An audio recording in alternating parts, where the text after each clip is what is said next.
Would you believe me if I told you that shifting your head position by just 3 centimeters could instantly make you faster in both butterfly and breaststroke?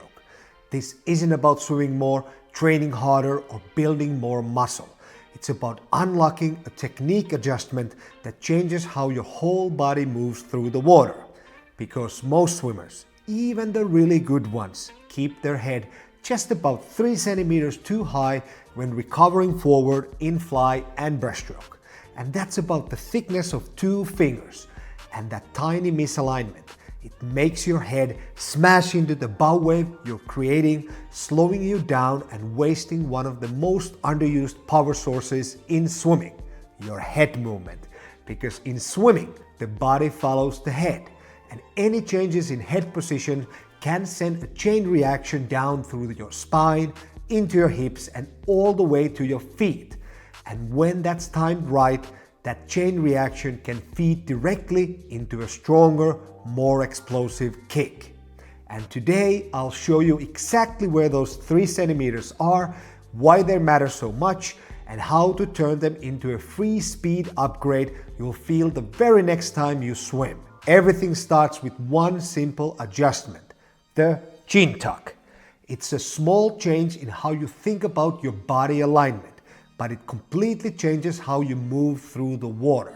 Your goal is simple: hide your head underwater as fast as possible after your arms finish their propulsion. And just to be clear, in butterfly, you're not throwing or snapping your head through the water. Even when your face stays in the water when you're not breathing, you still want that small, deliberate chin tuck as the arms swing forward into the water.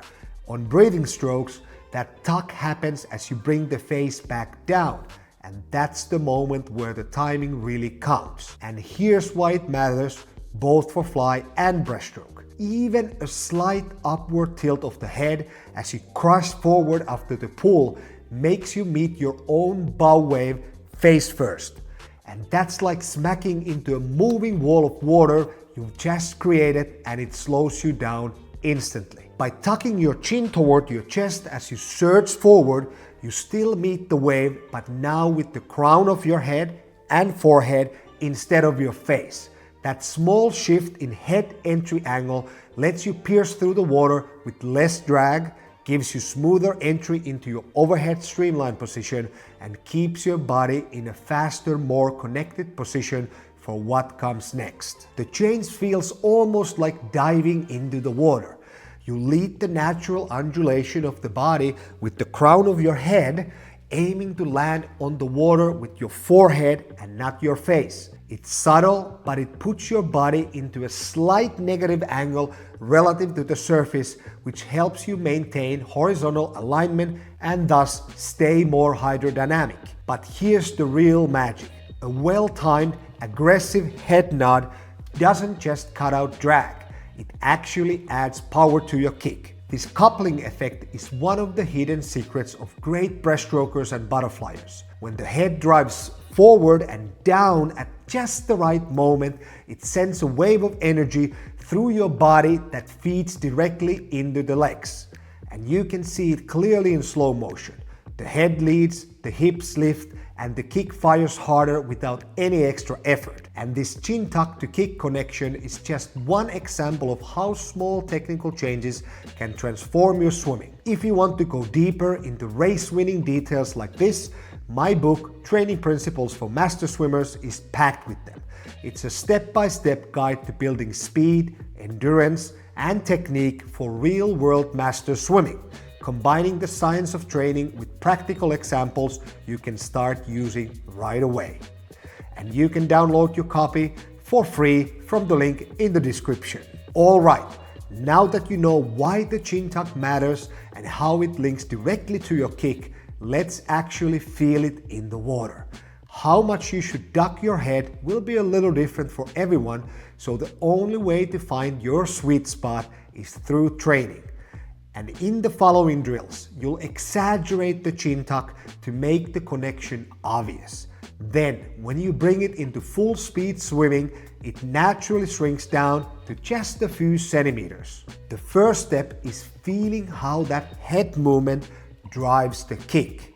And we're going back to basics here, using the arms down kicking exercise, which works for both butterfly and breaststroke. The point isn't simply to kick, it's to link your head movement directly to your kick so you can feel that burst of energy travel from your head through your body and into your legs. And in fly, start with regular kicking on the surface, but instead of even rhythm, imagine you're actually swimming fly. So the rhythm is something like kick, kick, pause, kick, kick, pause. And now, here's the key moment. On that second kick of the sequence, forcefully drive your head forward while tucking your chin. Think of it like headbutting a soccer ball. The motion is not just down, but forward and down. When you get it right, you'll feel that second kick instantly gain more punch. The timing is everything here, but within a few minutes of experimenting, most swimmers find that sweet spot, just before the down kick, where the head drive makes the legs fire harder.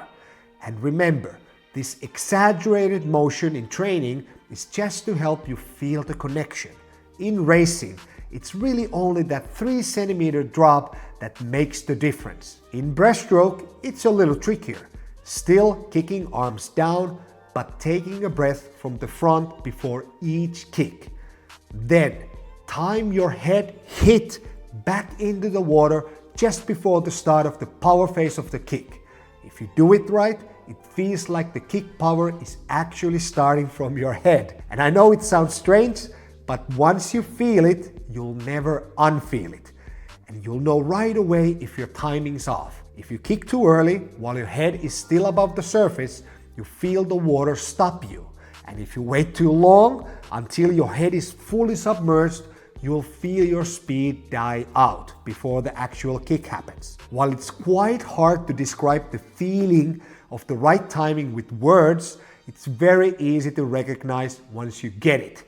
Your whole body feels like it connects into a one movement and you get a sudden surge forward and slightly downward from the upper body, powered by the legs. And now comes the tricky part, bringing this chin tuck into your full swimming stroke with the arms.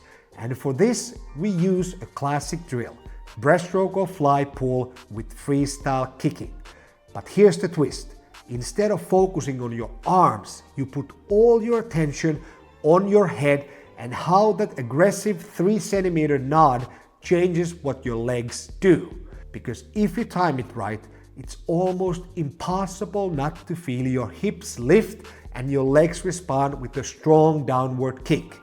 It's like your upper body sends an instant signal to your lower body and the legs can't help but fire. If you look at the video on the screen now, you'll see it in both strokes. After the forehead crashes into the water, the legs follow with an emphasized down kick. And that's the energy wave traveling from your head through your core and into your legs. And it's exactly what you want in your full stroke. The bigger and sharper the head hit and the chin tuck, the more you'll feel that irresistible pressure to drive your kick down hard. The trick is to take that big, obvious head movement and condense it into just a 3 centimeter shift in that head position, chin tuck. And that's the real game here. Turn the big drill movement into the smallest visible change that still gets you all the benefits. So think of nodding so aggressively, you're aiming the crown of your head all the way to the other side of the pool. In both strokes, that freestyle kick gives you time to extend in the front and then accelerate through the arm pull, loading everything into that final drive of the chin down into streamline. The magic moment, the peak energy, is when your arms hit their terminal extension at the exact same time your forehead lands on the water's surface. So try a few reps without the aggressive head movement, then add it back on. And I guarantee you'll feel the difference instantly. And play with the timing. The general rule is to land the arms and forehead together, but at this level it's a game of hundreds. Even the smallest timing shift can make a huge difference in how the power transfers. While the last two drills gave you a feel for the power of an aggressive chin tuck, now it's time to bring that into your full stroke. And the easiest way? Transition straight from the pull with freestyle kick drill into actual swimming. And in fly, this is simple. Once you nail the feed of the head surge, forward and down, just start kicking fly and let your arms follow. Suddenly, you're swimming with a sharper sense of how your head can slice through the bow wave, keep your body aligned, and give the second kick extra pop. And the beauty is, that extra pop still comes from just that tiny 3 centimeter head change, not from mussing through the whole movement. Breaststroke takes a little more coordination. Once you got the timing, you gain a bonus.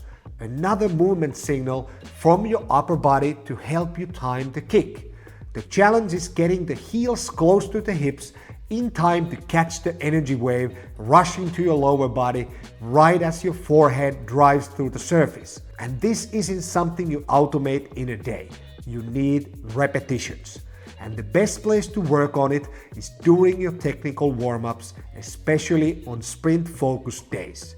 While you can use the chin tuck at lower speeds, it's at high velocity that it really shines. The faster you go, the more drag you cut, and the more your kick benefits from that connected full body timing. So start a session with 4 to 10 50s, kicking with arms down. Just dialing in the rhythm between the chin tuck, the head hit, and your kick. Then immediately do a few 25s of full swimming to connect it. And after the swimming integration at slow speed, move into some pulling with freestyle kick, maybe again 4 to 10 times 25s, feeling how that upper body surge automatically feeds power into the legs. Finally, go for a series of 25s, descending effort to near maximum sprints with your sole focus on organizing the whole stroke around that head movement. The goal is to refine it until that head movement is almost invisible. Just a small 3 centimeter adjustment that quietly makes everything work better. When you nail this, your hips ride higher, your kick feels stronger, and your upper body's momentum flows straight forward. And it's a truly free speed upgrade. No extra meters, no added fatigue. Just better coordination between body segments and a new understanding of how the upper body powers the lower body. So drop that chin aggressively, feel your kick fire harder, and watch your times come down. All from something as small as dropping your head by the width of 2 fingers.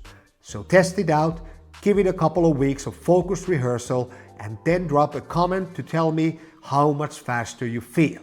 And if you found this useful, hit subscribe so you don't miss the next video. And if you want to fast track your progress, check out my one-on-one coaching through the link in the description.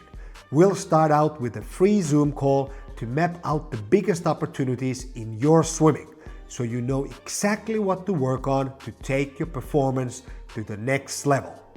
See you in the next video.